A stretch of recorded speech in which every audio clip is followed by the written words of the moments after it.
తనువు చాలించిన ఓ వృద్ధ తండ్రి ఆత్మఘోష మీరే వినండి. కొడుకులారా, చిన్నప్పుడు మిమ్మల్ని జబ్బల మీదకి ఎక్కించుకున్న రోజులు యాదికొస్తున్నాయి బిడ్డ. మీ ఏళ్లు పట్టుకొని నడిపించిన జ్ఞాపకాలు నా గుండె గల్మను తోడుతున్నాయిరా నాయన.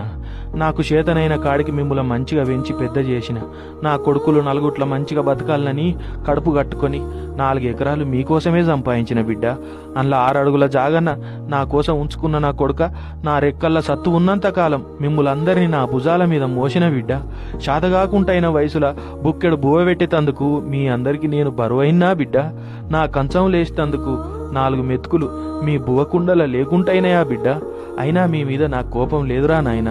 మీరు చల్లగా బతుకుతుంటే చూడాలన్నదే నా కోరిక. మీరే నాకు కొండంత బలగం అనుకున్నారా? ఈ బాపుకు ముద్ద పెట్టేటందుకు మీకు మనసు రాకున్నా నా కొడుకులే అని మనసు తృప్తి చేసుకున్నారా? మీరు నన్ను వంతులేసుకొని పంచుకున్నప్పుడు నా గుండె పట్టున వలిగింది కొడుక. కోడలమ్మ చీదరించుకున్నా పర్వాలేదనుకున్నా. ముసలిపానం ఆకలితోటి డొక్కలనొచ్చినా బుక్కెడు బువ్వ కోసం ఎదురు చూసిన కొడుక. అయినా మీ మీద నాకు కోపం లేదురా. ఈ ముసలిపానం మీకు బరువు కావద్దని మీ గురించే ఆలోచించిన బిడ్డ. 4 కొడుకులకు భారమైన ఈ బతుకును ఈడికే సాలించుకుంటున్నారా నాయన? నా కాష్టం గాల్వాలని కట్టెల కోసం మీ 4 లొల్లి పెట్టుకోవద్దని నా కష్టాన్ని నేనే వేర్చుకున్న కొడుక. మీరు అగ్గిబట్టి నాకు ఆఖరి కార్యం చేసి కరసుల పాలవుడు కూడా నేను చూడలేను కొడుక. నా స్థితి నేనే వేర్చుకున్నా. నన్ను నేనే దానం చేసుకున్నారా?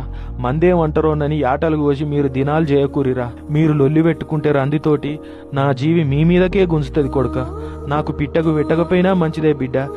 మీరు నాకు చేసినట్టు మీ పిల్లగాళ్ళు మీకు చేయకుండా చూసుకోర్రా నాయన. నా లెక్క మీరు బాధలు పడద్దు కొడుక. చల్లగా బతుకుర్రి. అమ్మ వెలుస్తాందిరా. పోయేస్తా కొడుక.